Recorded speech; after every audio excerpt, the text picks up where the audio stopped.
ইতিকাফ যারা করবে তাদেরকে আল্লাহ পাক রব্বুল আলামিনের পক্ষ থেকে বিশাল 5টি পুরস্কার দান করবেন। অনেক পুরস্কার পাবে, কিন্তু বড় ধরনের 5টি পুরস্কার তাদেরকে আল্লাহ তাআলা দান করবেন। 1 নাম্বার পুরস্কার, যারা ইতিকাফ করবে তাদেরকে আল্লাহ পাক রব্বুল আলামিন নিশ্চিত শবে কদর দান করবেন। যারা 10 দিন ইতিকাফ করবে তাদেরকে 1 নাম্বার পুরস্কার শবে কদরের মতো দামি জিনিস দান করবেন। একটা শবে কদর যারা পাবে তাদেরকে আল্লাহ তাআলা তাদের আমল নামায় 1000 মাস ইবাদত করলে যত সওয়াব, তার চেয়ে বেশি সওয়াব আল্লাহ তাআলা দান করবেন। এই শবে কদর নিশ্চিতভাবে তারাই একমাত্র পাবে যারা ইতিকাফ করবে 10 দিন। এবং যদি কোনো মহল্লার মধ্যে একজন ব্যক্তিও ইতিকাফ যদি না করে তাহলে সমস্ত মহল্লাবাসী গুনাহগার হবে। আমাদের দেশে অনেক সময় ইতিকাফকারীকে ভাড়া করা হয় যে তোমাকে 3000 টাকা দিব অথবা 5000 টাকা দিব, তুমি ইতিকাফ করো। সে টাকার জন্য যদি ইতিকাফ করে তাহলে ইতিকাফ হবে না, সকলেই গুনাহগার হবে। সেই ক্ষেত্রে ইতিকাফ যদি কেউ করে আল্লাহ পাক রব্বুল আলামিন নিশ্চিতভাবে তাকে শবে কদর দান করবেন। 1 নাম্বার পুরস্কার। 2 নাম্বার পুরস্কার, ইতিকাফ যারা করবে তাদের সমস্ত গুনাহ আল্লাহ তাআলা মাফ করে দিবেন। নবীজি সাল্লাল্লাহু আলাইহি ওয়াসাল্লাম বলেছেন, আল মুতাকিফু হুয়া ইয়াতাকিফুজ যুনুব। যারা ইতিকাফ করবে তাদেরকে আল্লাহ পাক রব্বুল আলামিন গুনাহ হলেও তাদের গুনাহ মাফ করে দিবেন। তাহলে ইতিকাফকারী গুনাহ থেকে এমনিতেই পবিত্র থাকবে, কারণ সব কিছু ছেড়ে যখন মসজিদে চলে আসবে, আল্লাহর ঘরের মধ্যে চলে আসবে, তখন গুনাহ থেকে সে বেঁচে থাকবে। অনেক গুনাহ আছে, চাইলেও সে করতে পারবে না।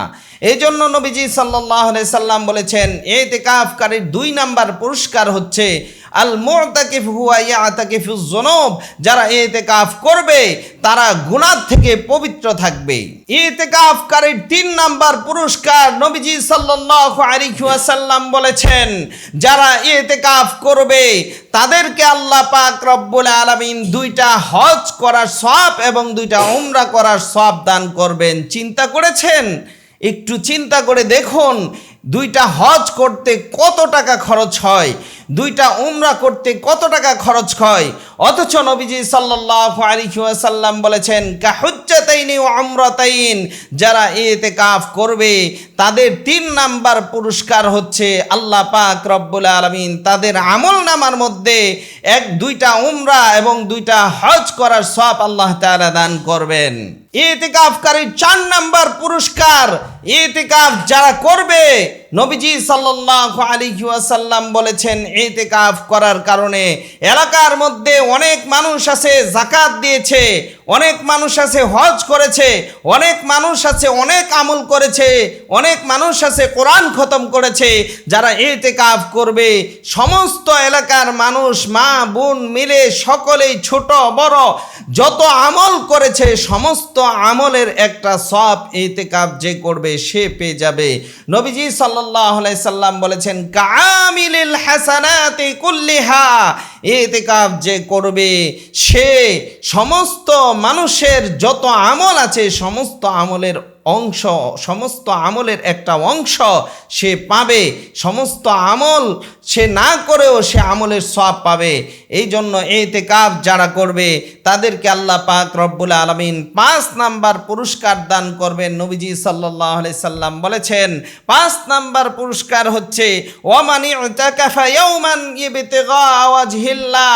যদি কেউ একদিন ইতিকাফ করে, নবীজি সাল্লাল্লাহু আলাইহি ওয়াসাল্লাম বলেছেন, জাআলাল্লাহু বাইনাহু ওয়া বাইনান নার সালাসাতা খানাদিক।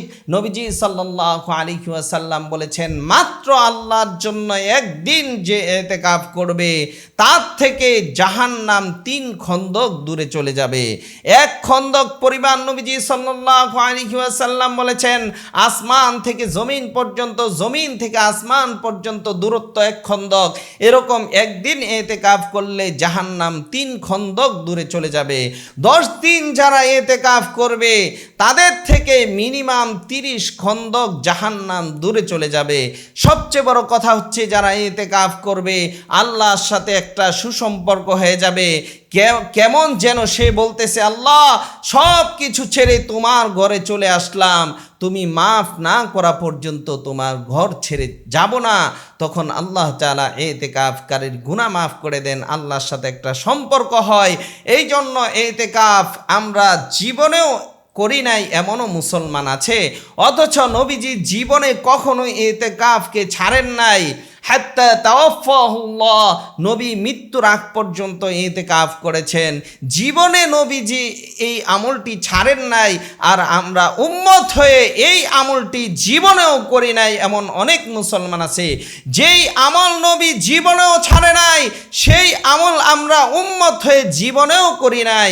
এই জন্য আমাদের প্রত্যেকের ইতিকাফ করার দরকার। নবীজি সাল্লাল্লাহু আলাইহি ওয়াসাল্লাম নিজেও ইতিকাফ করেছেন এবং নিজের স্ত্রীদেরকে ইতিকাফ করিয়েছেন। নবী মৃত্যুর পরেও ইতিকাফ করেছেন আমাদের আম্মা জান হযরতে আয়েশা সিদ্দিকা রাদিয়াল্লাহু তাআলা আনহা।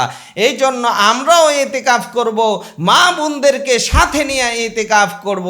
হ্যাঁ, মা বোনেরা কিভাবে ইতিকাফ করবে? মসজিদের মধ্যে যদি মা বোনদের ইতিকাফ করার সমস্ত কিছু আলাদা থাকে, রান্না করার জায়গা আলাদা, বাথরুম করার জায়গা আলাদা, সব কিছু আলাদা থাকলে ইতিকাফ মসজিদের মধ্যে মা বোনেরা করতে পারবে। তবে বর্তমান যুগে ঘরের মধ্যে ইতিকাফ করাই উচিত। মা বোনেরা ঘরের মধ্যে একটা পর্দা টানিয়ে আলাদা একটা নামাজের জায়গা তৈরি করে সেখানেই ইতিকাফে বসবে এবং সেখানেই সে খাওয়া দাওয়া করবে, সব কিছু সেখানেই করবে। পুরা একটা ঘরের মধ্যে মসজিদের হাইসিয়তে এক জায়গায় একবারে নির্ধারণ করে একটা সাইডের মধ্যে, মসজিদের মধ্যে যেরকমভাবে পর্দা টানিয়ে দেওয়া হয়, ঘরের মধ্যে ওরকম একটা জায়গা মসজিদের মতো করে বসবে এবং সেখানে মা বোনেরা ইতিকাফ করবে।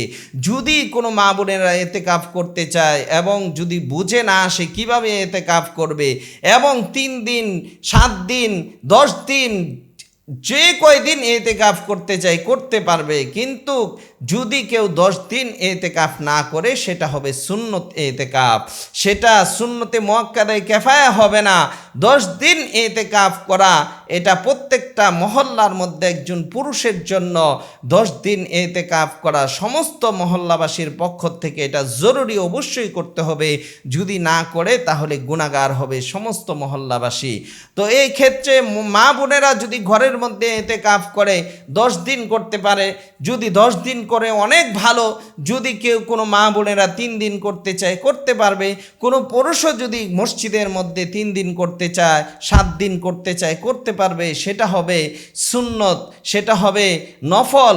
এই জন্য আমরা জীবনে একবার হলেও 10 দিন ইতিকাফ করব। নবী যেই আমল জীবনেও ছাড়ে নাই, সেই আমল আমার জীবনে একবারও করি নাই। আসুন আমরা আমাদের নবী যেই আমল জীবনে একবারও ছাড়ে নাই, সেই আমল আমাদের জীবনে একবার হলেও করে দেখি কেমন মজা, কেমন স্বাদ।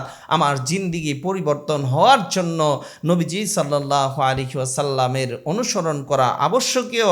এই জন্য আসুন রমজান মাসে শবে কদর যদি পেতে চান, যদি আপনার গুনাহ মাফ করাইতে চান, যদি আল্লাহর নৈকট্য হাসিল করতে চান, জাহান্নামকে অনেক দূরে সরিয়ে দিতে চান এবং আপনি যদি সমস্ত আমলের ভাগীদার হতে চান, আসুন আমরা ইতিকাফে বসি। আল্লাহ তাআলা আমাদের সকলকে জেনে বুঝে আমল করার তৌফিক দান করুন। আসসালামু আলাইকুম ওয়া রাহমাতুল্লাহি ওয়া বারাকাতুহু।